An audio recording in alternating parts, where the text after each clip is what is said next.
Ladies and gentlemen, welcome to Go Comedy. It's now time for Let's Just Say. Please welcome your host, Baby O'Brien.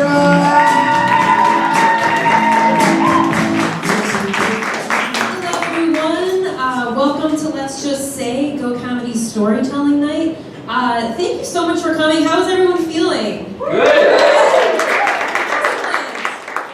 By a show of hands, and I assume some people have been to a storytelling night before. How many people have been to something like this, a storytelling night in the author? Cool. Okay, so some people haven't. So normally, typical for Go Comedy, you're gonna see improv or sketch comedy. This show's different. You're not gonna see either of those things. Storytelling, what we're going to do is we're going to bring up individual storytellers. They're all going to tell you something true that happened in their life. And the only thing that is related between the stories is they're all based on the theme disguises, which is, you know, vaguely Halloweenish. But their stories don't have to do with Halloween. And it's a very simple format. They're just going to come up. The only guideline is to keep the stories around 7 minutes. I have a lovely, very old harmonica that I'm just going to gently play if they reach the time limit. I'm not going to like yank them off the stage with a cane. Would that be funny? So yeah, to get the show started, I'm going to tell a story. So, I'm not scary looking. I'm not a physically intimidating looking person. There's some exes of mine who might tell you that I'm psychologically terrifying, but physically I'm just like small and approachable, and if you saw me like walking towards you on the street, you wouldn't like think you need to have your hand in your pepper spray or anything. But there was one time where I tried to legitimately be scary. And it was when I was working as a features writer at the Michigan State student paper, and I was going all out on my Halloween coverage, and I was writing about haunted dorms and makeup tutorials for being a zombie. But the story that I was the most excited for was I wanted to write about people who worked at a haunted house, because in my mind, like that had to be like just a bunch of freaks, like who would want to do that?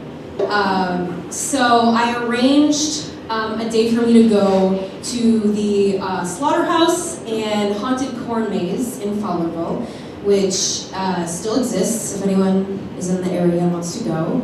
And so my plan was to just kind of like ask people questions and follow them around, and immediately when I get there, the owner, Jeff, he kind of takes me to this barn that is kind of like the break room for performers. There's like a zombie who's like putting his stilts on, and there's a gang of clowns that just as I'm walking in, they're leaving to go to the haunted corn maze, and I'm trying to like take all this in, and suddenly like someone comes up from behind me and they put a cloak on me, and someone else sprays my face white and they spray my eyes black, and I'm just like, oh, okay, I didn't know this was happening, but I guess I should look like I belong here if I'm going to be following you guys around.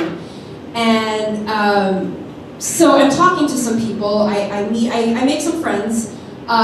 There's Chelsea, the 16-year-old who has a room in the haunted house where she twists off her boyfriend's head with a vice for looking at other girls. There's Michelle, who's playing the girl from The Ring, because it's 2006. And then there's Dennis, and Dennis is a school bus driver by day, and right at this moment he's about to go into the corn maze and chase people with a chainsaw. And Jeff and I decide we're going to tag along with Dennis. And so me, Jeff, Dennis, and a photographer who's following me around, taking pictures of everything, are going to the corn maze, and Dennis is telling me about like the different ways that people react when everyone tries to scare them. And he's like, yeah, I mean, a lot of people, they laugh, but really they are scared, especially if you like start chasing them. And then he's like, some people don't even flinch, or if they do, it's to like shake your hand or high five you. And then other people are deathly afraid of haunted houses, and are only there because their friends or boyfriend or girlfriend want to come, and once they get there, they just melt down. And he smiles and he's like, those are the people we target. And I don't say this out loud, but like I'm in the third group. Like I love Halloween, like the costumes and the camp and everything besides actually being scared. I handle that very badly, like the dread and the fear. But I'm not scared right now because like I'm with the people who are doing the scaring, so it's fine. So we get to a point in the corn maze, and Jeff turns to Dennis and he's like, "Here's good, right?" And Dennis is like, "Yeah." And Jeff's like, "Well, we'll be back in a while." And I'm like, "What?" And Jeff's like, "You want to know what it's like working in a haunted house, right?" And I was like, "Yeah." And right when like fear is coming over my face, the state news photographer takes a picture, which I didn't appreciate, and they just leave me there, the three of them. So I'm just this 5'3" girl in a cloak who doesn't even watch scary movies, and I'm like, whatever, I'm stranded here.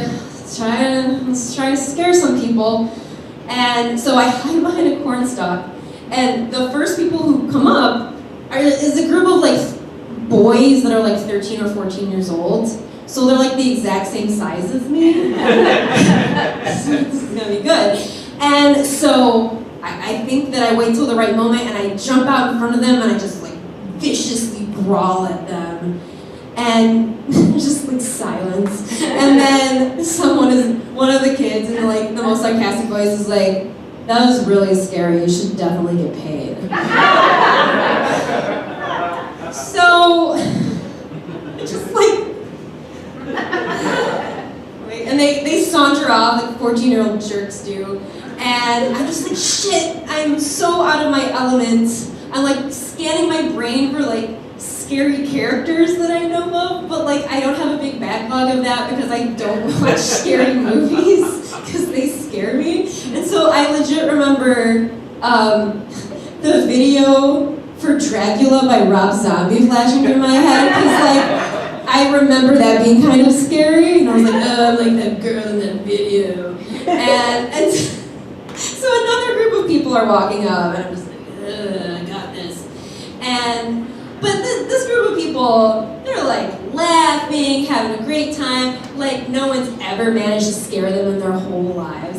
And I'm just like, where's the gang of clowns, okay? Are they not doing their job? I need these people warmed up. But apparently they're on break, and I'm like, whatever, I'm still going for it.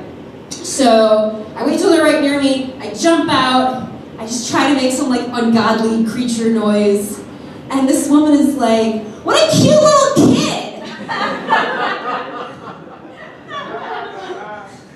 It's going so badly. And so again, I just kind of slink backwards, and I think that I'm in my hiding place, and then a minute later I hear, we can see you! And then I had other instances where I jumped out too soon, or I jumped out too late, or I had people, when I was like trying to find a new spot, like I didn't hear them coming, and I was like half in a hiding place, and I was just like, it was awkward, and we were like, hey. And so I'm super bad at this. But I don't know where Dennis and Jeff are, so I'm just like, I guess I'll just get some reps in and try to get good at this. So I finally start picking up on things, and I learned to like lean into my strengths. I have one strength, which is just surprise. And there's a group of people coming up, and I finally get it just right where they're in the right spot, and this guy is distractedly talking to his friends, so he's not expecting, and I just jump in front of him and scream right in his face. And he gets scared, he gets so scared that he starts running down the path, and his friends are like cracking up at him, and I'm like, yeah. And I don't think I even attempted another one after that because I just wanted to finish on a high note, and I think I just like stood in the corn stalks and like waited for them to come get me after that. But they finally did, and I finally got to finish my actual tour, and I ended up writing a story about people who work in haunted houses and how weird they are and how much pleasure they get in scaring people. And then I wrote a column to go with it about how bad I am at being scary. And I didn't me this. I didn't know this until like there was 10,000 copies of the paper on campus. But they didn't use my normal like columnist picture, but they used that scared photo of me as a, like when I didn't know my picture was being taken, just like, and like 10,000 copies of that. So it was really embarrassing, but it really hammered in the point of how bad of a disguise that was for me. And that's my story.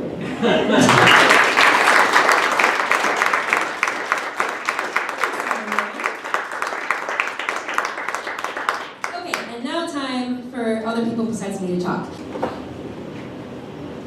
Hey everybody. I'm gonna lighten things up just a little bit from that last story by talking to you about homelessness. I grew up in a small town, and so homelessness wasn't really an issue that I had to think about much until I went to college. And it became clear to me pretty quickly that pretty much on a daily basis, at least one homeless person would be asking me for money. And one important thing to know about me, I think, right off the bat is that I'm a terrible improviser. If you ask me to think on my feet, I turn into like one of those malfunctioning Westworld robots. So I knew I needed a plan. And I asked myself one question. I said, what can I really do about homelessness? Or I guess more accurately, I had to ask myself, what was I willing to do about homelessness? Would I just give change to every single person who asked for it? No, of course not. That wasn't feasible. And I just entered the coin-operated laundry phase of my life, so quarters right up for Okay, then would I judge it on a case-by-case basis? Again, no, not practical. I'm not decisive enough for that. In fact, I'm so indecisive that I spent 3 hours trying to think of my best indecisiveness story to share here, and I couldn't decide. Okay, then maybe I could donate my time to a cause that would somehow benefit the homeless, right? Again, no, strike three. I had other priorities at the time that seemed more important. Studying, working, sleeping off hangovers. So I wasn't going to donate my time, I wasn't going to donate my money, but I felt like I had to do something. I'm a Midwesterner, and I think all of us Midwesterners have a certain amount of fake politeness just in our DNA. I know I do. So I thought about it for a few more days, and finally the answer came to me. When a homeless person asked me for money, I would say, I'm sorry, I don't have any change. And that was a good solution for a few reasons. Number one, it was believable. This was 2004, but even back then, we were phasing out actual real money. I'm sure the homeless weren't happy about it, and they probably aren't happy about it still, but that's the risk you run when you bet on analog over digital. Number two, it affirmed the humanity of the asker, right? It said to them, I recognize that you're a human being trying to communicate with me, and as such, I'm going to respond to you. I'm not going to help you, but I'll at least do you the courtesy of answering me. Number three, it implied that I would help if I'd had the money, which of course I often did, but they didn't know that and they didn't need to know that. So I went on with that strategy, and I used that answer for the next 10 plus years. And it worked great. I didn't give a dime to a homeless person during that time, and honestly I didn't really feel bad about it either. I was like Mario with a superstar, and homeless people were just bouncing off on the left and right. Until one day last year, I was crossing the street with my friend, and I accidentally made eye contact with a homeless person. Not an ideal situation, but I didn't panic. I kept a cool head because I knew I had an ace up my sleeve. So we got over to the other side of the street, and I saw him open his mouth, and I heard him vocalize. And when he was done, I turned to him and I said, I'm sorry, I don't have any cash on me. I turned to leave, but I got a look at his face out of the corner of my eye, and something in his face just told me that the situation had not played out the way that I thought. This guy was angry, and he was going to tell me about it. So at the top of his lungs, he screamed, "I didn't ask for money, you fucking yuppie. I asked if I could use your phone." Whoops. Now, we've established I'm a terrible improviser, so what did I do? I went back to the one line that I knew worked. "Oh, I'm sorry. I don't have a phone either." And we just stood there, kind of locked in an awkward eye contact for too long. And eventually his eyes dropped down and I followed him right to my left hand, which was holding my phone. That set him off, and my friend and I just turned and walked away, laughing at the encounter, but immediately I knew that despite his unique way of delivering his message, he was right and I was wrong. Not because I didn't lend him my phone, but because I've been using a solution that was flawed. It was predicated on me recognizing that a homeless person was speaking to me, but not actually listening to what they had to say. And that was a fatal flaw. It was kind of just like false empathy, right? It was my way of trying to make it look like I cared when, deep down, cutting through all the bullshit, no matter what I told myself, I really didn't care enough to take any kind of measurable action. It was kind of like tweeting sympathies to people affected by the California wildfires, and then walking outside and flicking a cigarette butt into a pile of leaves. So I took it as an opportunity to change and to fix what was broken. And I knew that I needed a new strategy for these encounters. So I turned to the wisdom of the crowd, and I have to say, I think it's working pretty well. Because now I have a new strategy. And I'll tell you what it is. Now when a homeless person approaches me, I just ignore them. And I think it's working pretty well. Thanks, everybody.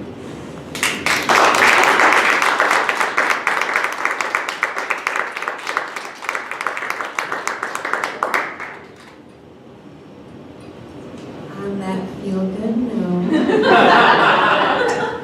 I'm going to introduce our next storyteller, the one, the only Corey Hall.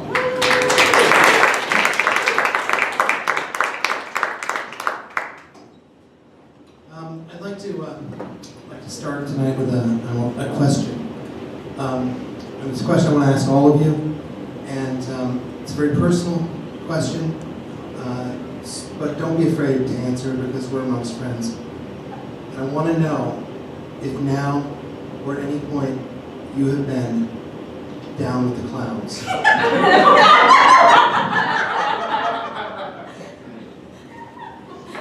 Because I'm not. I am not down with the clowns. And I'm not just like your average terrifying murder clown, like Bozo. I mean the clowns. And I think you might be aware of what I'm talking about. It's a performance artist, musician, troupe, social movement called the Insane Clown Posse. These degenerate sub-Redford Huckleberry Mountain Dew cockfaces have haunted my nightmares for most of my adult life. I can't get away from these bastards because I didn't have the good sense to move out of Michigan. And even then, I might have had to move to, I don't know, Kuala Lumpur, or some parts of southern Malaysia, but they're everywhere. And growing up, and so I first became aware of ICP, which consists primarily of two gentlemen named Shaggy Two Dope and Violent J. I first became aware of them sometime in the mid-90s. I had a friend who would be great at this, by now. He, amongst many, many jobs, was the night shift manager at the Kinko's in Birmingham. And in that capacity, he became the number one enthusiast or supporter of the zine community. This is before the internet, kids. This is back when it took you like 45 minutes to just listen to that stupid AOL tone, to just get online, to go to a chat room and yell at somebody you didn't know, which is kind of what the internet is now. But just quicker. But anyway, so my friend John worked overnights at Kinko's, and he would publish through that Kinko's because apparently they didn't know how to count every zine in southeast Lower Michigan.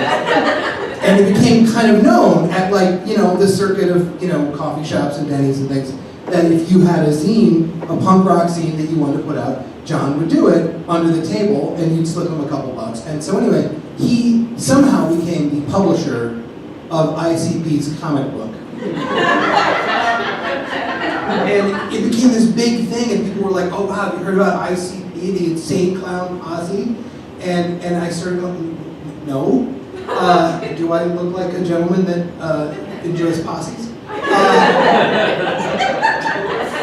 But anyway, I got the glimpse, and John was like, "Hey, look at this thing that I'm printing up on." And these were like full color comic books. These were like full color 22-page comic books. He printed thousands of them. They're hundreds of dollars on eBay now. But anyway, and I said, okay, well, let me look at this ICP comic book. And I looked at it, and it was the stupidest goddamn thing I've ever seen. So if you're somehow not familiar, because you're blessed, Violent J and Shaggy 2 Dope are whatever it is. Shaggy 2 Dope, Violent J, that's their name. They're both, by the way, their names are Joe and Joey. In real life, in IRL.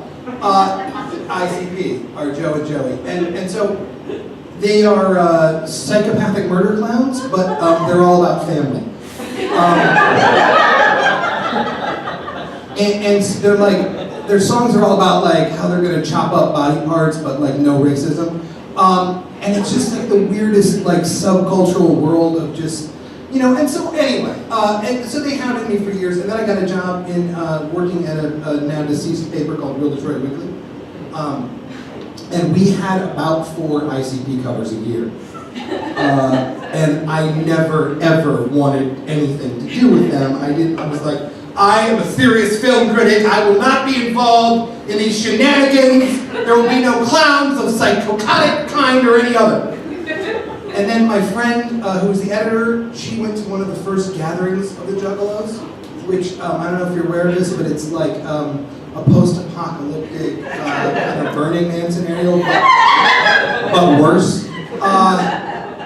And she described it as like a nightmarish gauntlet of threats, intimidation, and dumbness.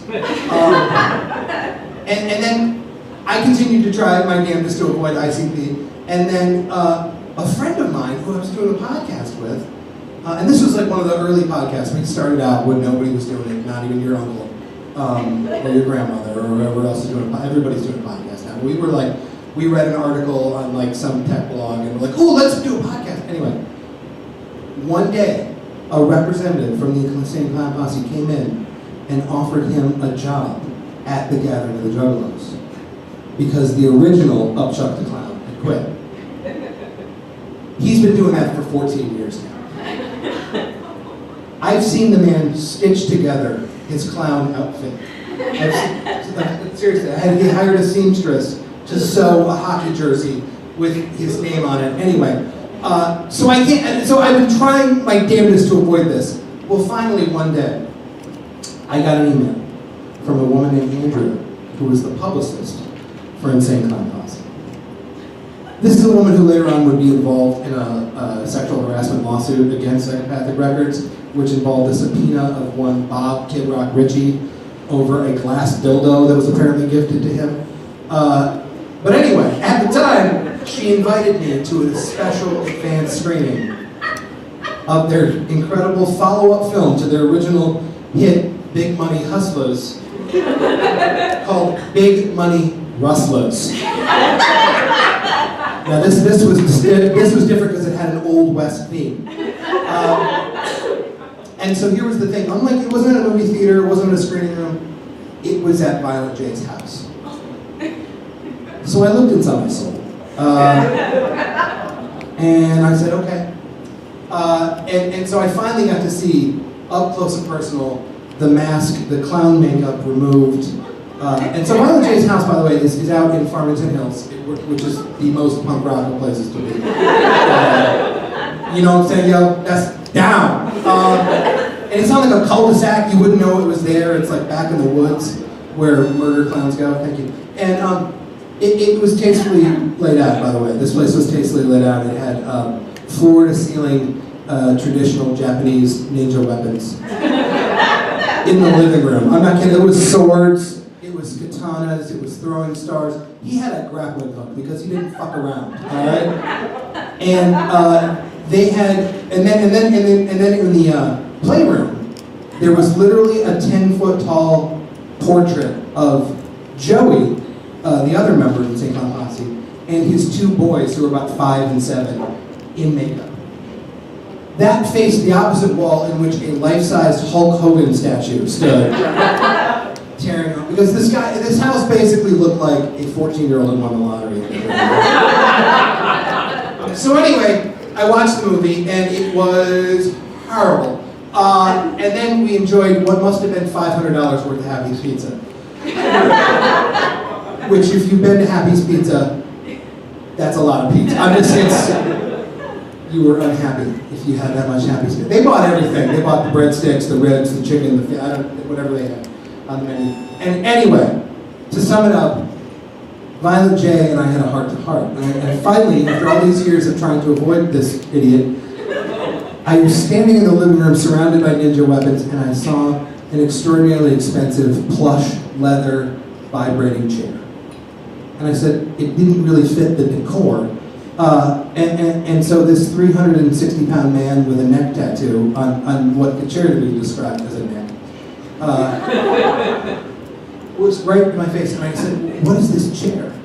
And he's like, well, when my baby mama was pregnant, I wanted to provide her comfort. And the mask was removed, and I looked inside the soul of a man who wanted to take it. His woman was named Sugar Snap, by the way. And he looked me straight in the eyes and said, I want to provide her comfort. And I looked at him and I said, that's a very beautiful thing to do. You're still an idiot.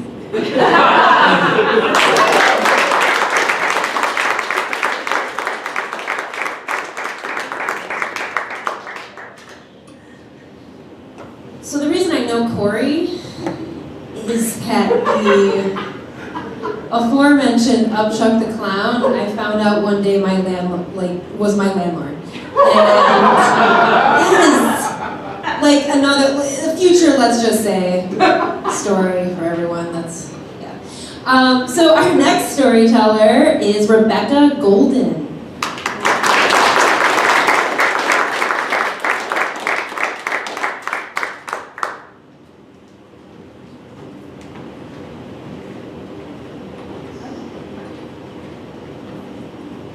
Hello. Hello. So people who look at me never really go, well, that's an actor. For the whole mystery of America and its weight loss odyssey. And I'm always having to decide whether or not I reveal more information, especially in situations where it could benefit me to do so. So when I'm in the emergency room bleeding, and the doctor is like, oh, I noticed that you're bleeding, but I really am concerned that maybe your cholesterol might be high, or you might be, you might be headed for a heart attack, or something bad will happen to you, because I'm like, well, we could talk about this after I'm done bleeding. But usually what shuts them the fuck up is when I say, yeah, I used to weigh 600 pounds, so, I think I'm good now. And it's after time. And then they will sew up the bleeding, oozing wound, and maybe, they'll leave me the fuck alone about the rest of it, and that'll be really nice. So I find these situations arising all the time. I'll either have to decide to tell people how fat I used to be or how old I am right now. These are not good choices, really. But it never really became more clear when I decided when I was about 39 to go to graduate school in Wyoming. Don't do that. Sometimes it's free and they'll get you that way. That's how they got me. They're like, full tuition, you should come here. And I was like, really? And they said yes. And so I went, and one of the first things the MFA director kind of noticed was that I am not as much of an actor as she had assumed from my writing. Because usually when you lose 300 pounds, you're a size sub-zero, and you know, that bitchy, hatchet-faced lady from Biggest Loser is like hugging you and crying. So I'm not really doing any of that ever, and when I got there and they found out I wouldn't be riding a bike up a mountain or any of the other stuff you do in Wyoming to prove that you know you're really getting Wyoming, I wasn't going to do that. And at the same time, I was 39, which isn't really a graduate school age, so I had to decide whether or not I was going to tell people how old I was. And maybe I decided I didn't have to really go all the way with that. So I found myself doing things to sort of support this notion that I was appropriately aged for an MFA program in creative writing. The perfect age for that, by the way, is 27. The number of tattoos you need for that is 27. And I was not, and I did not. It's still down to 0 tattoos. I don't know how I came out of it without any.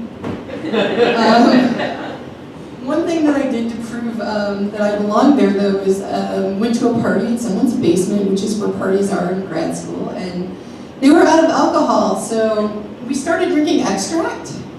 And 39-year-old women really shouldn't drink extract. Although I'm pretty sure no one should drink extract, that's not really why they sell it. So I think I won the game of extracts because I drank the anise. I drank it. I think I chugged it. In a tiny brown plastic bottle, and that meant that someone wasn't going to be making the good ginger cookies for us. You know, fuck them, it was the only alcoholic beverage in the house. And then came the part where there were guitars, because in Wyoming at grad school there are always guitars too, and a fire and a dog, and usually the dog has a bandana, and it's named something like Boot. There's literally at least one dog in Wyoming named Boot. Or Frankie. They're always very wholesome dog names. And there's always singing, and one thing I did to cement that I was maybe not 39 was I pretended to like Wagon Wheel, an old Crow medicine show, which I sort of know more into the whole Ben Folds thing. I do, because I'm, you know, older than 27. I'm still kind of wondering when I disclose information and who I should do it to, because there are all these weird situations where it comes up, like if I go on a job interview, and my resume doesn't tell them that I'm an actor of any kind, and then they have a look like, oh my God, will that be on my health insurance, and what will I do? And you know, then I have to decide if I tell people or not, and then there's the look that comes onto their faces when they learn this fact, which is sort of like surprise, and then math, and then more math, because math is hard, and then sometimes they'll be like, and they sort of try to do this face like they're totally with me and it's nice. And I wonder at that point in the conversation, which is their real personality? What they were showing before or what they're showing after. But then I also wonder the same thing about myself. Because I feel like I have to tell people this, and mostly I just don't want to. I want to be where I am and be who I am and not have to really explain a whole lot. Even though I'm a writer and I write creative nonfiction, which is generally first-person memoir, which is sort of a gig, and you know, I knew that going in, but kind of thought I could get away with at least one piece that I didn't have to give away quite as much. And that really isn't true. So I really don't know if I'm the best version of myself before I tell that story or after. But now we've kind of seen it from both sides, and all I know is that maybe I don't have to stick around to see that look, to know how the information was received, because I can walk away, I can walk pretty quickly, and I don't actually have to look back, not unless I really want to. So thanks.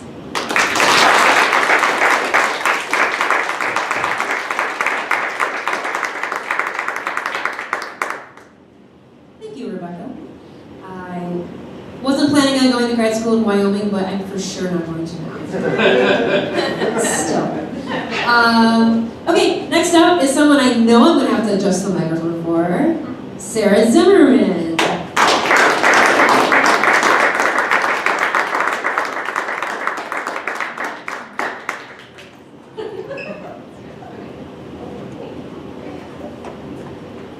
So, I, like most people, have been trying to figure out, my whole life who I am. And then once I figured it out, just like trying to shut that shit down.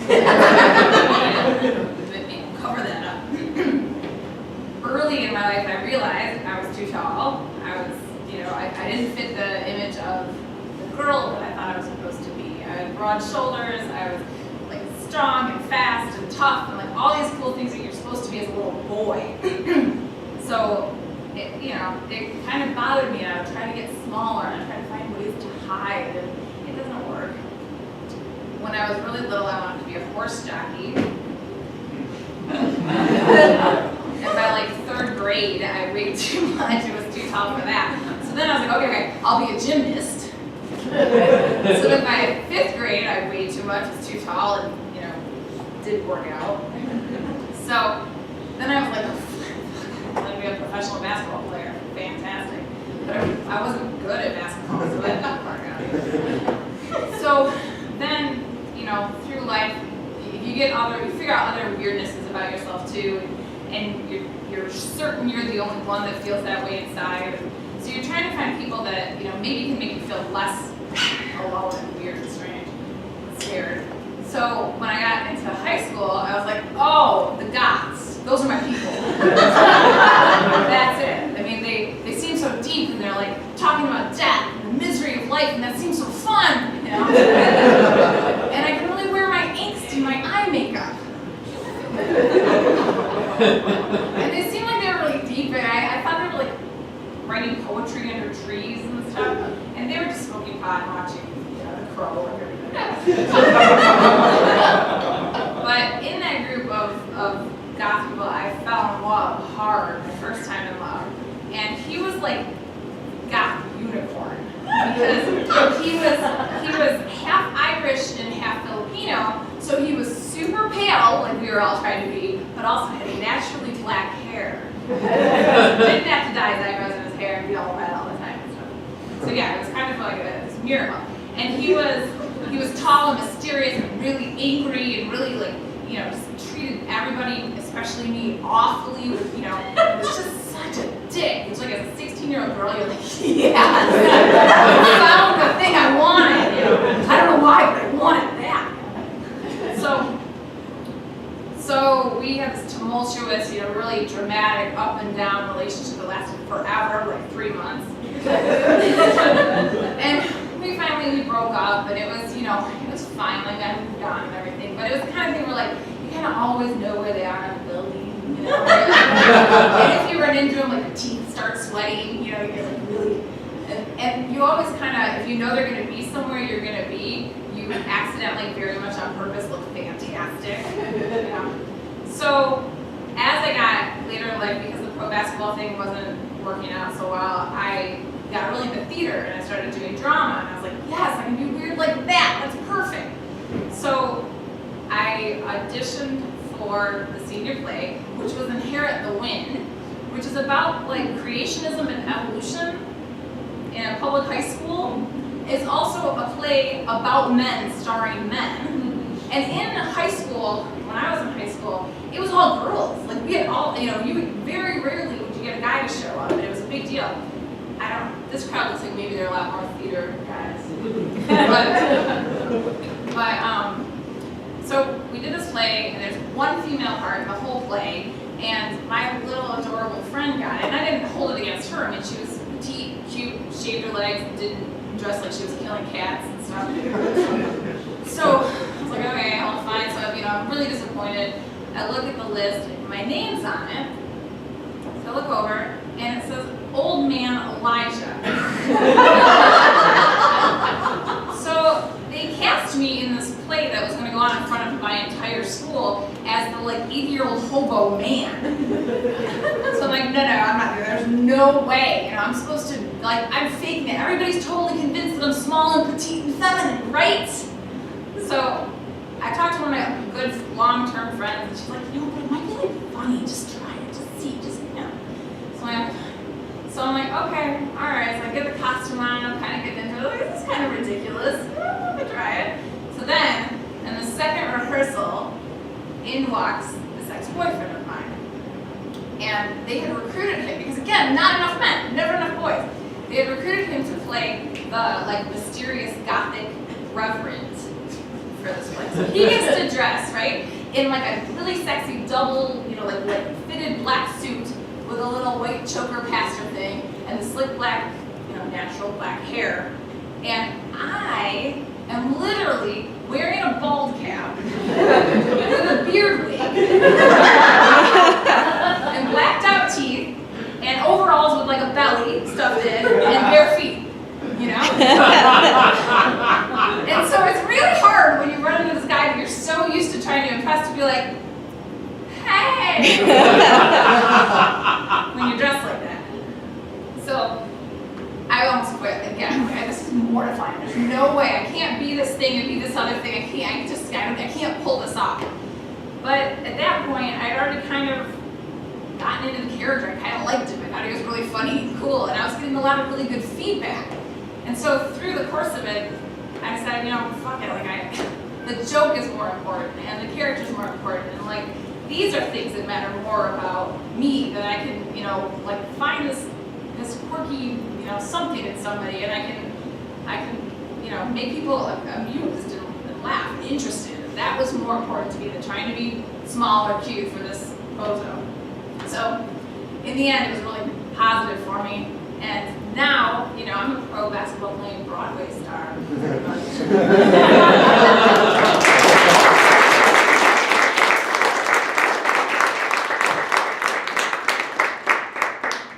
I felt like every sentence of that, especially the goth unicorn. You're amazing for letting that one go. Alright, very unfortunately, we have reached the last story for the evening. If you at all are interested in trying this, there's a couple ways you could do that. Number one, you could just come up to me after the show and we can talk about it. You can also follow Let's Just Say on Facebook. We don't have the next date of our show yet, but when we do, we'll announce it. We'll also announce whatever the next theme is. So either of those things, keep that in mind.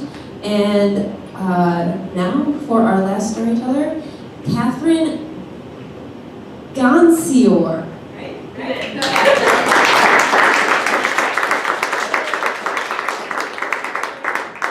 this an appropriate distance? Okay. So people like to talk about their childhoods and be like, oh, I had a terrible childhood. Oh, I had a good childhood. And I don't know what kind of childhood I had, because there are a lot of good memories, and then there are also a lot of bad ones.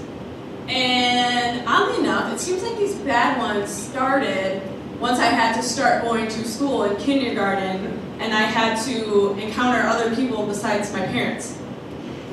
And I don't know what it was, but I never quite felt like I fit in with anyone. It was like everyone had a secret code book, a guidebook that I did not have.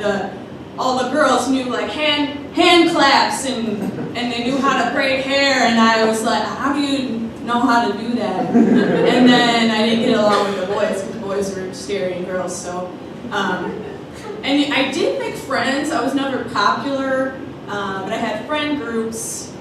And you know, we had fun. We hung out, but I always knew in my heart that they liked each other better, and I was just kind of there. And I don't know. Then I was like not the bad friend, but like the friend no one cared about. So yeah, I was just confused a lot and kind of lonely. And then in middle school, I was watching the Lifetime Network television for women, if you don't know about Lifetime, they had the best TV movies, the best. They were always about, yes, you know. There was about a lady who had some kind of moral dilemma. She's going to college, but she's broke, so she has to be a call girl, but it's getting out of control. Or she has bulimia, and it's starting to show, and oh my God, what's she gonna do? This particular movie that sticks out to me is called Eye of the Stalker. And it was about a stalker. And there's a college professor, and he becomes increasingly obsessed with one of his students. He starts showing up at her work, and when she's out to eat. And there's this one part where he's talking to her, he's like, so how was your day? I know you had biology, and then you had a photography class. And she goes, what are you looking at my schedule and following me? What kind of freak are you? And he goes, you know, some women would be flattered. And I thought to myself, yeah, that would be so great. I want a stalker. So think about it, there's all these ladies in the world. If I had a stalker, I would know that I was special. Because he chose me. He could see that I was worth something. And then I would know too, because he would be everywhere to remind me. So then it's senior year of high school, and I've had one boyfriend, and probably because he was my best friend's cousin, that's probably how that happened. We kissed a few times, then he decided that he did not want to talk to me anymore, so I was pretty naive. And one day I get my AOL mail, says you've got mail, and it is an email from someone, and they say, hey, are you that girl that works at Quiznos? And I didn't work at Quiznos, it was like a different sandwich place, but we're just going to say Quiznos. And I was like, okay, they're probably looking for my coworker. She's cute, she's got long blonde hair, blue eyes. So I said as much, I was like, yeah, I don't know if you're looking for me. And they said, well, I'm looking, she's about 17 to 18, she's got short, dark brown hair, and she has brown eyes. And I was like, oh my God, that's me. This is my stalker. This is my stalker right here. I found my email, it doesn't know me, but I was so cool. He laid his eyes on me and was like, I need to find this woman. So we hung out, and it turns out it was not as cool as one might think. He got mad at me a lot, and I didn't understand. One time we went out to dinner to Pizza Hut, and afterwards, he was like, so what do you want to do? And I was like, well, I don't know, I should probably help my mom with something, so I'm going to go home. And then later, on AOL Instant Messenger, RIP,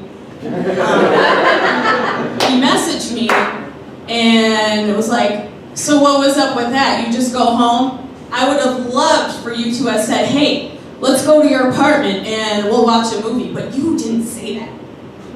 And in my head, I'm like, okay, I don't think it's my place to invite myself over to your apartment.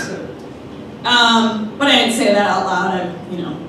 Why would I do that? Why would I be confrontational? But I did finally reach my breaking point. I went to my first week of college, and I was going to come home Friday night, and my plan was to go to a concert with some of my friends. And I talked to this guy about that. I was like, hey, you can come with us. We like the same music. And he was like, no. And actually, I don't like it that the first thing you do when you come home is you're going to hang out with your friends. Why would you not come see me as soon as you could? And I was like, this is bullshit. So they call it ghosting now. It was not called ghosting then. But I didn't talk to him. I would see his name pop up on my buddy list, and I would not say anything. I would have that away message up. And so he kind of figured this out, and I get this email. You know what? You're really immature. Oh, I forgot to mention I was 17 and he was like 25. You're really immature. You are very flighty. You're so confusing. You know, why would you do this to me? I'm gonna go have to hang out with my ex-girlfriend now. Have a good life. And this really hurt me. Like, I was pissed at him, but I thought to myself, this guy, he saw you were special and you fucked it up. You are a piece of shit. You're ruined. This is your one chance, and now you're alone forever. And it actually still kind of makes me sad to this day, and I still see this person around and like feel sick to my stomach. But thinking back on it, I'm actually really, really glad that that was the worst thing that happened with my little stalker fantasy, because I feel like a lonely young girl, a lot of worse things could happen, and I'm glad that they did not. Thank you.